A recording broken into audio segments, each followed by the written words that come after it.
Todo el tiempo estamos generando contenido en la red. No tenemos control sobre la comunicación que publicamos ahí. Nadie en ningún momento se imaginó de los memes que son populares que al subir una foto se iba a convertir precisamente en un meme.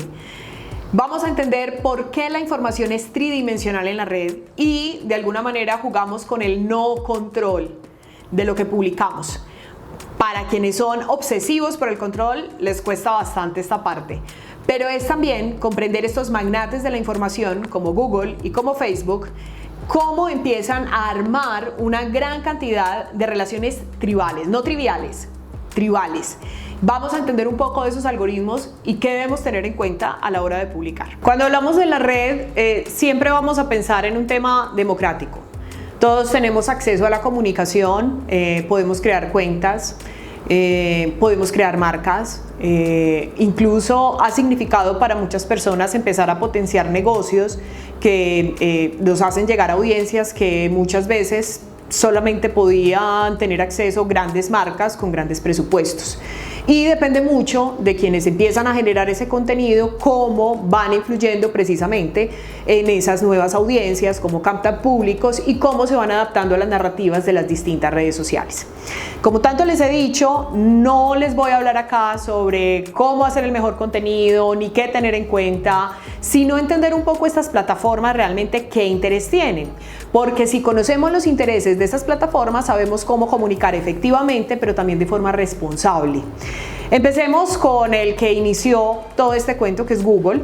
Google inició como un buscador. Quienes de pronto hurguen un poquito por allá, 2000, 2002, Google tuvo bastantes inconvenientes en el tema de hacer como el negocio viable, que no fuera, digamos, otra apuesta de Silicon Valley muy estándar. Y comenzaron a perfeccionar un poco su buscador. Entonces, obviamente, el buscador implica un tema de intereses. Los intereses me llevan a palabras clave. Y por allá los más viejitos recordarán que cuando uno iba a los buscadores, eso era lleno de banners, había demasiada publicidad. Entonces cuando llega este buscador súper limpio, sobrio, con la marca, una casilla, empezaba a entregar información que realmente tenía que ver con el usuario. Ellos empezaron con un ejercicio bastante ético y era que en la medida en que empezábamos a buscar, ellos hacían una lectura de algo un poco más individual, más de segmento, para perfeccionar los resultados. Pero ¿qué ocurrió? Resulta que por accidente empezaron a encontrarse con un excedente conductual que tenía que ver no solo con el buscador, sino con las páginas indexadas, donde ellos obviamente desde un tema de la URL empezaban a ver no solamente cuáles eran las acciones que se tenían dentro de su plataforma, sino que además estaban los otros sitios web, y de ahí surgen pues otros aspectos que tienen que ver con el remarketing y que obviamente quienes están al tanto de ese tema pues conocen muy bien. ¿Qué ocurre? Que Google, digamos que empezó con un buscador, pero en la medida en que fue sacando más productos, muchos hacemos uso del Drive, por ejemplo, olvidamos todo lo que fue el tema, por ejemplo, con Google Maps, donde prácticamente tiene escaneado al mundo. Empezó con un carro muy pintoresco, obviamente con los colores de la compañía, recorriendo las calles del mundo, pero tuvo problemas en países como Japón, por ejemplo, donde el tema de la seguridad, de cómo salían, por ejemplo, las personas en las calles e incluso al interior de sus casas, así estuvieran en el jardín, ellos tuvieron que empezar a responder ese tipo de cosas. Y aquí vamos a una palabra clave, que es lo que tanto le gusta a Google, que es la seguridad, pero sobre todo el tema de los datos. ¿Qué ocurre? Que obviamente Google lo que tiene es la información del mundo, es decir, los intereses que tenemos. Y luego empieza con una serie de productos que incluso ya se salen de un tema de la web, netamente de servicio de buscador, y están, por ejemplo, los celulares. Un error en el que caemos todos es que creemos que Google compite, por ejemplo, con un iPhone, y realmente ellos lo que quieren es una gran cantidad de dispositivos donde descargues una muy buena cantidad de apps que empiezan a tener unos recursos donde se hace una lectura de tu cotidianidad. Y aquí vamos a un punto clave. Nosotros empezamos a buscar palabras claves, conceptos, temas, pero creo que hemos notado que ese buscador últimamente tiene ya demasiada publicidad. La lectura que ellos hacen, por ejemplo, de nuestros correos electrónicos, al principio eso fue súper polémico, y aquí hay un punto clave y es algo que pasa en la medida en que nosotros tenemos una relación con la tecnología, y es que se nos empieza a volver algo supremamente de costumbre. Ya no nos alerta, o sea, cuando alguien que me esté escuchando diga, pues eso ya se sabe, pero si nosotros vamos a los inicios de cómo ellos empezaban a experimentar, por ejemplo, con lo que conocemos como Google Home, que es este dispositivo que hace inteligente tu hogar, eso realmente fue un experimento que se hizo en algún momento para poder determinar ciertas conductas, pero nunca se pensó que fuera a ser masivo. Y un modus operandi que tiene Google y que realmente nació por el tema de la necesidad en el tema de seguridad después de los atentados del 11 de septiembre, fue que ellos ese excedente conductual lo empezaron a tener como el mayor secreto de la compañía. Incluso se sabe que muchos de los empleados de Google tienen que firmar unas cláusulas de confidencialidad bastante azarosas, porque ellos no pueden hablar, por ejemplo, de Alphabet, que es una de las compañías, subcompañías de Google, donde estos algoritmos, esta inteligencia de máquinas empieza a hacer una lectura demasiado detallada de ese excedente conductual. Es que pongámonos a pensar, tenemos el tema de los celulares. Yo sé que acá más de uno ha pensado, hey, yo nunca puse eso en el buscador, yo lo hablé en una reunión y sin embargo me está saliendo el producto. A todos nos ha pasado. Y ya lo empezamos, algunos lo sospechan y dicen, ¿será casualidad? Los que saben de pronto del tema del algoritmo de Google y cuáles son los intereses de Google en este aspecto, pues dicen, sí, ya está pasando, en mi celular yo tengo obviamente un micrófono, nos están escuchando, y uno empieza de pronto como a recordar a Black Mirror y estas cosas que parecen como de ciencia ficción, pero realmente es algo que está ocurriendo. Y algunos dirán, pero bueno, me facilita la vida. Y aquí vamos a otro punto, y es que cuando nosotros generamos contenido en estas plataformas, donde llegamos de una forma muy sencilla a las audiencias de nuestro interés, y además nosotros como usuarios empezamos a tener esta información de una forma muy fácil, no vamos a decir que obvio buscar cuáles son las ferreterías más cercanas a mi casa o al lugar que yo necesito en ese momento, pues que sea un clic de distancia. Eso me facilita la vida, eso no lo vamos obviamente a discutir. Pero realmente la intención de este tipo de mensajes es que comprendamos que estas son empresas privadas y que realmente hay unos intereses y unas relaciones de poder importantes. Uno de los CEOs que tiene mayor relevancia en Google, por ejemplo, perteneció a las 2 campañas exitosas de Obama, donde no había un tema de noticias falsas, pero sí hacían, por ejemplo, una lectura por ciudad de esas personas que tenían dudas frente a qué candidato votar, y sabían perfectamente cuáles eran los temores y construían los discursos para que Obama precisamente estuviera con ese segmento. Y tenían estudiado precisamente esas ciudades, esos territorios, quienes no se habían decidido, pero porque tenían a Alphabet ahí al lado, ¿no? O sea, estamos con un tema de relación de poder.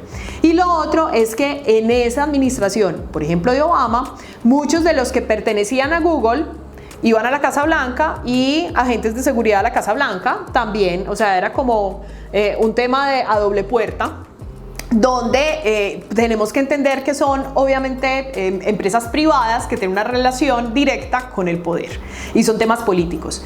A mí me gusta mucho preguntarle a la gente, listo, es Google, son empresas privadas que nos están haciendo lectura, ese gran hermano del que tanto se habla. ¿Qué pasaría si fuera un político? ¿Qué tal pasaría si fuera un sistema político como tal? Creo que la gente reaccionaría más. Es el hecho de que es algo privado, ¿no? Entonces nos hacen una lectura constante de ¿qué pasa? ¿Y qué implicaciones tiene ese me facilita la vida? Y es que de alguna manera, como nos tienen tan leídos, con el tema nos llevan a un cierto conductismo, saben tanto de nosotros, porque es que no es solo de recorrer páginas web, descargar apps, lo que hablamos en el celular, son nuestros espacios, el tema de geolocalización, es que empecemos a ver que abordan prácticamente toda nuestra burbuja en cuanto a aspectos cotidianos y de relación, que ya la toma de decisiones ellos la pueden predecir y nos pueden llevar a tomar una decisión, y eso lo que hace es que elimina el elemento sorpresa que tiene la vida. Siempre menciono que cuando uno viaja usa Google Maps.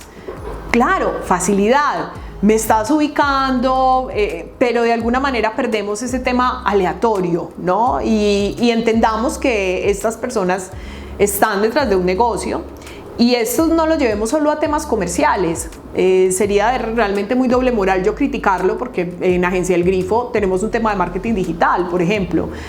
Pero sí está el asunto de, primero, por eso hago este video, que entendamos que eso existe. Hay personas, y muchas veces cuando me hacen entrevistas, pasó hace poco con el tema de WhatsApp y los datos, veo que hay un desconocimiento al respecto. Y es entender que cuando a mí me sale una publicidad, me sale una sugerencia, entender cómo es que funciona el asunto y por qué me está saliendo. No significa que nos vamos a desconectar, eso sería ridículo, sería ir en contravía de la situación en la que estamos y el momento de la historia que nos tocó vivir, pero sí podemos ser conscientes. Aludo mucho a los papás porque de alguna manera cuando el chico empieza a ver que está teniendo esas reacciones y está más popular en la red, que de pronto en sus relaciones, en lo que es el aspecto físico y en su realidad, obviamente lo puede afectar desde el estado de ánimo y empieza de alguna manera a no aceptarse y a no de pronto fortalecer otras cosas que sí lo pueden conectar con su entorno social. Entonces hay unos cambios y me gusta mucho pensar en eso, en cómo estos entornos digitales, estas plataformas, estas dinámicas que nosotros tenemos en el día a día empiezan a afectarnos a nosotros como especie. O sea, de cómo nosotros a veces incluso empezamos a perder el contacto visual con el otro. Y obviamente esto va a empezar a permear en decisiones políticas, en los movimientos sociales. Entonces miren que esto se hace muy escalable. La intención que yo siempre tengo con estos videos, que trataré pues de estarlos subiendo constantemente, no es un tema de regaño, porque yo también me incluyo en esa, es un tema a veces tan inconsciente que incluso cuando uno pertenece a este ámbito y a este negocio, uno a veces también se ve inmerso en esas narrativas y en esos vicios, pero es válida la reflexión, en el sentido que hay que desconectarse un poco, hay que tratar de observar al otro, no desde sus filtros en redes sociales, porque eso siempre va a ser una vitrina, sino al otro desde sus dolencias, desde su misma existencia, y cómo el tema de estarse comparando puede afectar anímicamente a los otros. Toda comparación siempre lleva a un conflicto, y para los papás, para las personas adultas, realmente las redes sociales son comparación. Estamos comparando consciente o inconscientemente nuestra vida con la vitrina que me muestran en fotografías, en posts, en descripciones. Entonces, quienes participamos de la generación de contenido, y aquí no solo aludo al tema de agencias o personas dedicadas al marketing digital, acá somos todos los que tenemos presencia en la red. Cuando yo subo una foto con demasiados filtros, pensemos por un momento desde qué punto estamos comunicando, desde el ideal o esto de pronto si lo ve una chica adolescente, ¿qué le estoy comunicando? O sea, a veces las comunicaciones son desde una simple mirada, una pose, a veces ni siquiera necesita el texto, solo el hecho de un scroll y ver un contexto en una fotografía comunica a veces cosas que pues a veces ni tiene que ver precisamente con lo que es la persona. Yo creo que todos acá tenemos conocidos que son o muy extrovertidos en redes e introvertidos en la vida real, o todo lo contrario, son súper extrovertidos en la vida real y no le interesa estar en redes. O sea, miren que no se tiene esa esencia como tal desde el ser humano, y el ser humano siempre va a ser la mina de historias. O sea, siempre va a ser la inspiración, siempre va a ser ese mundo complejo, ese universo por descubrir. Y estos entornos digitales realmente lo vuelven predecible. Se está viendo mucho ahora en los escenarios políticos. Miren, los políticos prácticamente gobiernan es por Twitter y no tenemos ni idea de cuál o qué tan profundo es su programa de gobierno o cómo lo está ejecutando, porque se volvió un asunto de casting. Y vamos al tema de la imagen. Y en el próximo video lo que vamos a hablar es precisamente llamar la atención a como de lugar. Y esto se va a volver un tema mucho más creepy, creo yo. Porque como hay algunos algoritmos que de pronto me puntean tan fácil, también funciona putean con OnlyFans, pero me puntean tan fácil,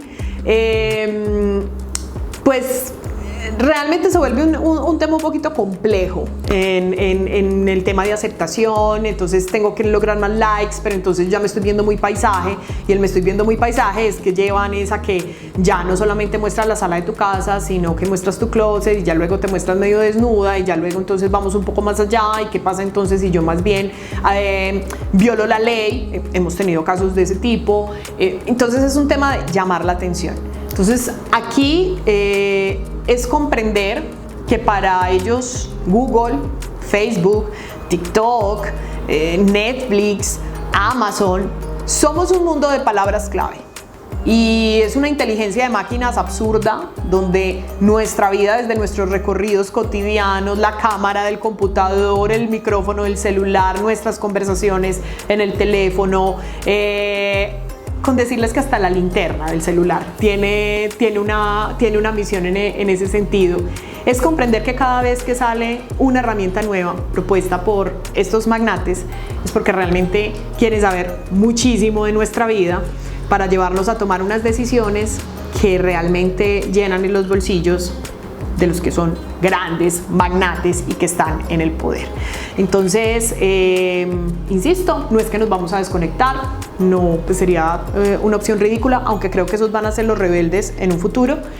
Pero en este futuro inmediato no lo creo. Creo que incluso va a haber mucho más desarrollo, y no es un tema de decir que la tecnología es mala, es como decir que la electricidad es mala, cero. Pero entendamos que hay obviamente unos intereses de poder que donde el insumo prácticamente que los hace poderosos es nuestra propia vida, y eso sí obviamente es preocupante. Espero que les haya gustado el video. Realmente la idea con esto es también que ustedes opinen, dejen los comentarios, me digan también de qué les gustaría que hablara, siempre desde el tema de reflexión. Y más fácil, en próximos videos les puedo recomendar cuentas desde el marketing digital, que les puede decir el tema de contenidos. Obviamente pasan por el grifo es muy bueno en eso, pero aquí el asunto es, somos usuarios, y es un tema donde ya me hago yo responsable de quienes me siguen y quienes me van a ver. Espero que les haya gustado, les mando un abrazo.